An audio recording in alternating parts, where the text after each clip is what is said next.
First, I have to introduce myself. I'm Sinse Sachata, and I'm the granddaughter of Sisamuth. It's so nice to meet you. Yeah. And I want to thank you again. You sang for us in January to launch our 70th anniversary. It really was my honor. You did a marvelous job. It was very moving. And really, I think you symbolized the friendship between our two peoples by singing in English and in Khmer. Yes. It's wonderful. Because actually back to my grandfather's generation, during the 60s and 70s, I believe he was influenced by a lot of American music. For example, like Hey Jude, which I took a chance to perform at the 70th anniversary.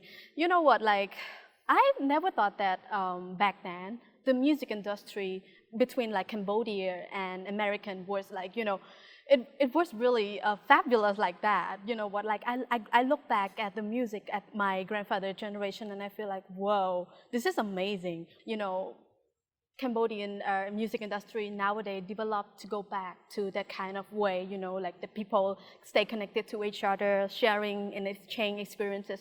That makes a lot of sense. You know, that period of music I like in general. Yeah. From the United States and United Kingdom. 1960s and 70s was kind of the peak for me of great rock and roll, especially. Oh yeah, of course.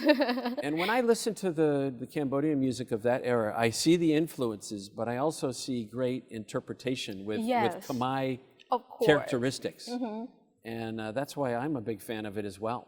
Thank you so much. And as I heard from people from that generation, they said that most of the songs that influenced from outside of Cambodia, we have brought along with the movie, and that is why we have the Khmer version of all of those songs, which, you know, I'm impressed because actually back then, if you want to get people to see the movie in the theater, you have to have it in Khmer, especially the song. Every movie in the theater, did not come without no song. So it just that's the way how to reach out to people out there to go and see the movie. And that is really amazing. You know, I can imagine, Sochata, I walked around the city this past weekend. On the weekends, I like to take discovery walks. Yeah. And I went through the neighborhood down by the riverfront. And some of the Cambodians who were with me were pointing out many old cinemas. Yes. And the downtown central part of the old part of the city was full of movie theaters. So I can imagine going to the movies must have been very, very popular. Of course. People in that generation, you know, even the old people, the younger one, they really enjoy movie and music. I remember one thing I heard from my grandmother. She said that during the 60s and 70s, people getting up in the morning, you know, going to work or maybe going to study, they heard, you know, people playing my grandfather's song along the way with the big kind of speaker, something like that along the way. And that is why back then music and movie reach out to people a lot, you know. Well, I can see that people would be emotionally connected to it because your grandfather had a great voice. Sure. Both rock and roll and many of his ballads. Yeah. And I'm only a beginner in learning the Khmer language. Yes. But I understand he sang quite a bit about the country life, about villages, about Cambodia and the Khmer people in ways that still resonate with people young and old these days. So his music still remains popular. Yes. It's kind of timeless. Well, and since you're a singer, maybe you also do some songwriting. Yes, and you can appreciate how difficult it is. Yes. You know what, to me, based on my own experience, I do music based on my emotion and feeling. And sometimes go back to listen to some of his music as well, to get more inspiration, how he kind of, you know, interpret the language. Because most of his music, he kind of use the metaphors to compare people's life to nature most of the time. Yeah. That's what I also heard from my grandmother. She said that one day they were at Siem Reap to visit the temples. And you know what, my grandmother, she wanna go visit the temple. And then my grandfather said that, okay, honey, you can go along with the kids. Let me just wait outside. And 2 hours later, he got one song done. That's really amazing. Like, I'm amazed, like, hearing this kind of story from my grandmother. I was like, oh, this is how, like, his music is timeless. Where can you find his music these days? Where do you hear it most often? Because I know I hear it on some radio stations. Yes. I see his image in many restaurants and boutique art shops and things like that. It's kind of an iconic image, but where can you find most of his music these days? Back to last 10 years, for example, in my father's generation, people seems not to be really interested into old music. Of course, they sing, they perform my grandfather's music at the restaurant or somewhere else, like maybe at the wedding and stuff. But they don't kind of, they didn't really give the most value to his music. But for my generation, like example, like currently, I can see the movement. The younger generation nowadays, they kind of go back and listen to his music. Maybe because of some young artists currently, they're doing the covers of his music, maybe. That's also the reason one. And another one, it's just like, maybe his music is timeless, just like what you mentioned, so that the younger generation can also listen to it and feel the emotion along with his music. It's really good to hear, because I would imagine in discovering his music, Cambodians can discover many other voices, because he pulled a lot of people into the music scene. Yes. He was famous for doing duets. I love the duets. Yeah. the nice harmony and the melodies. Yeah. He did some great duets with Roa Sarasatia, who I also like. Yes. High energy. She was quite young, and I think also came from rural Cambodia, from a small village. From actually the poor family as well. That's right. I heard it from Rosari's sister saying that my grandfather was the one inspiration, like the most inspirational, motivating person to Rosari's as well. Like he kind of, guide her the way to sing, even give her so much opportunity to come to Phnom Penh and to be a famous one.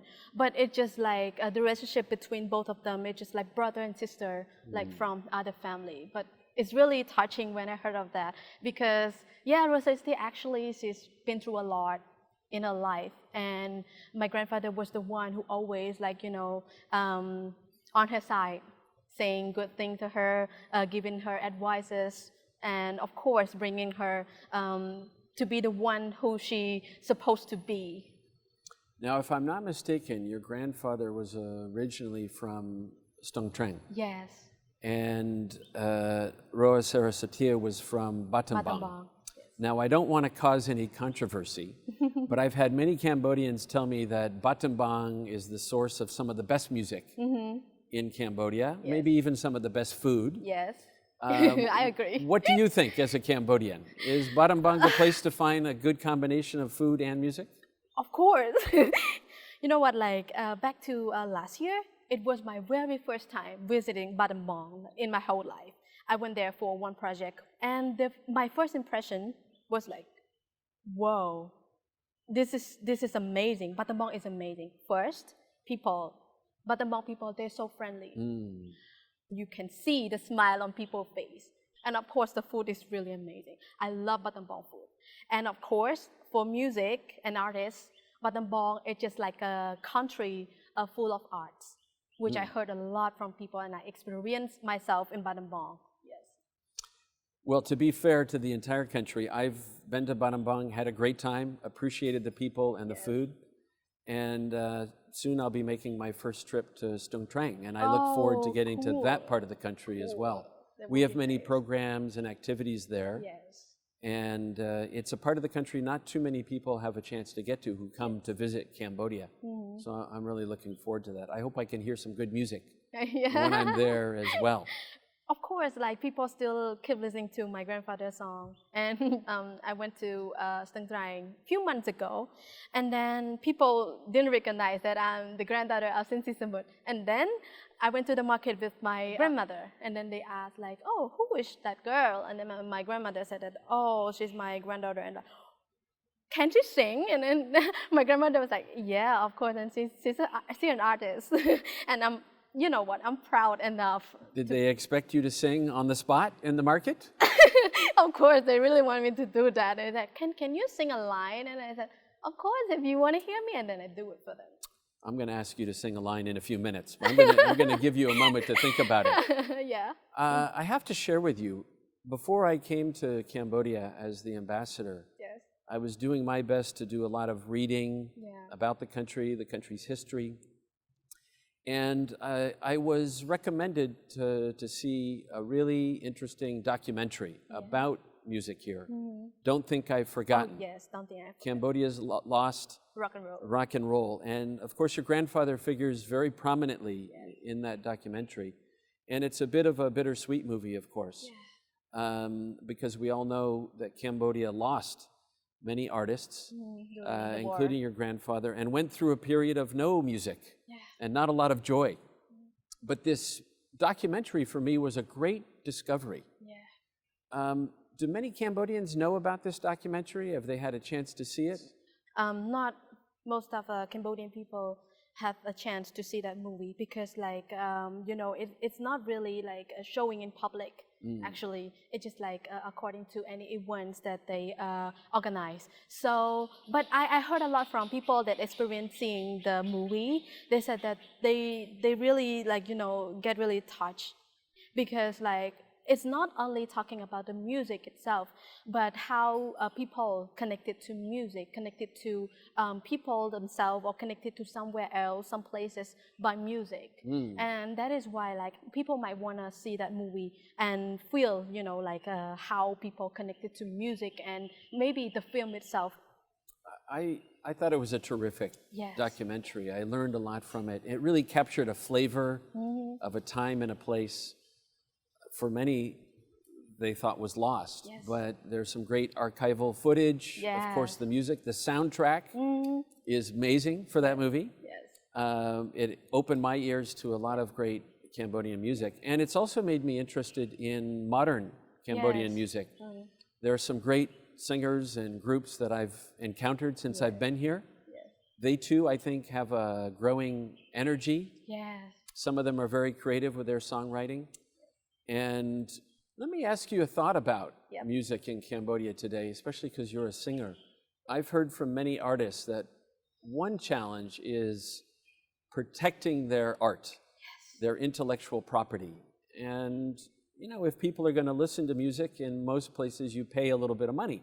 You buy the record, you buy the CD, a radio station will pay royalties for playing the music.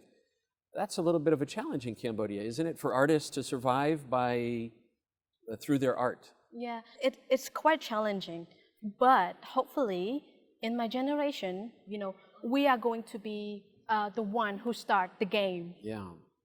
Well, that's encouraging to hear, that there can be a positive trend. And that is what I always hope to get done for my family as well, especially for the IP management. We have a really hard time getting all the IP management done properly. So I just hope that from now on, the young artists nowadays, we can get this done like properly. You're a young person, and I imagine you might not have had the chance to know your grandfather directly, but you've kind of inherited his legacy. I'm sure many people ask you, so what's it like being the granddaughter of an icon? How did you become interested in music? And what kind of influence did your grandfather's career and life have on what you do with music? Of course, the question that how do I feel being the granddaughter of the legendary? You know what? The answer that I always give to people is just like, of course, being the granddaughter of the legendary is already, like, you know, make me proud. But one thing that make me feel more proud is like his music is timeless. That people still keep enjoying his music and you know, been recognized by many people, not only in Cambodia but even outside of Cambodia. And one thing that I have learned from music through my grandfather's music, it's just like music comes from how you feel and how you experience in the environment you're living, the situation that you've been through. sometimes music can come from people around you, or maybe sometimes music can come from you yourself. And that is how I learned from my grandfather's music. Even if I don't have any chance to study or to listen to his advice about making music, but this is how I learned by listening to his music. You know, that's really terrific. You know, I was actually born in the 1960s. Yeah. And I think became conscious about music around me in the late 1960s and throughout the 1970s. But I love all genres of music over time. And I share that with my family. My wife and my children love music as well. Oh. Unlike me, however, my children are quite musically gifted. I have the gift to listen, but not to sing or to play an instrument. They're quite talented, though. But we all love music throughout the years. But in the 1960s and 70s, one of the greatest icons of American music was, and still is, because he still performs, is Bob Dylan. Oh, yeah. And, you know, he came onto the scene as a folk singer. Yes. He's had different periods of evolution, singing gospel music, country music, rock music. And now he's approaching, 80 years old. He's very close to 80 years old, and he still tours hundreds of days out of the year performing around the world. I've had the chance to see him several dozen times.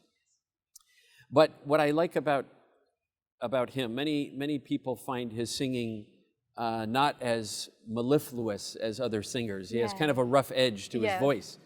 But he's a poet and is incredibly gifted with his writing. In fact, he now has a Nobel Prize in Literature for his writing. And he tells great stories about society, about ourselves. There's just terrific music from those years that I really, really like. The nice thing is to see my children now coming around. We call that classic rock. Classic rock. From the 60s and 70s, and my children are coming around. It's coming back into fashion. The Beatles, who of course were not American, but became very famous because of their popularity in the United States. And over time, some of them spent a lot of time in the United States, but boy, that kind of music is pretty terrific. Talking about to get the young generation to get back to the old music, that's one thing that I always hope that I could have done for my family by, preserving my grandfather's music and of course my grandfather's legacy. Nowadays, I'm trying my best to put out his legacy or maybe his music, for example, to reach out to more people. For example, like the website, even the YouTube channel, even the Facebook page, the official one for him. So I just want people to let people stay, in touch with the family, get to know more about his music and, of course, his life as an artist. So are you working on a specific project about Sisamuth? What would you think if there's a movie series about my grandfather? I think it'd be wonderful. I really enjoy biopics. It would probably be a big undertaking to find just the right actor. Who can portray your grandfather in the actor's own way. But I think it would be a great thing to do because when you dramatize a life, you can help sustain the legacy, introduce that life to new generations. And I think it'd be pretty terrific. Plus, if I understand correctly, Cambodia could use more diversity in its movies. A lot of ghost stories are very popular here. So maybe drama, biopic would be a nice contribution to the mix. I would go see it. I talk to people, a lot of people, and then asking them how would you feel if there's any movie series about the legendary Sisamuth? And then they would it would be amazing, you know what? Because they really want to study more about the legendary singer of Cambodia, and to get it done, of course, it's a long process. And of course, we really need the support from Cambodian people, whether they are living in Cambodia or maybe outside, or maybe we're welcome to get the support from anyone. These are really important projects to preserve the past. They really are. And I wish you all the best on those endeavors. Those are really important endeavors. Well, thank you so much for the chance to talk and learn more about your musical life and especially the legacy of the great Sisamuth, whose music I've really come to appreciate and love listening. One of my favorite artists here in Cambodia teaches us a lot about your country. Both the history and the tragedy of Cambodia, but also the hope for the future as well. Thank you so much for having a time sitting and talking. Great.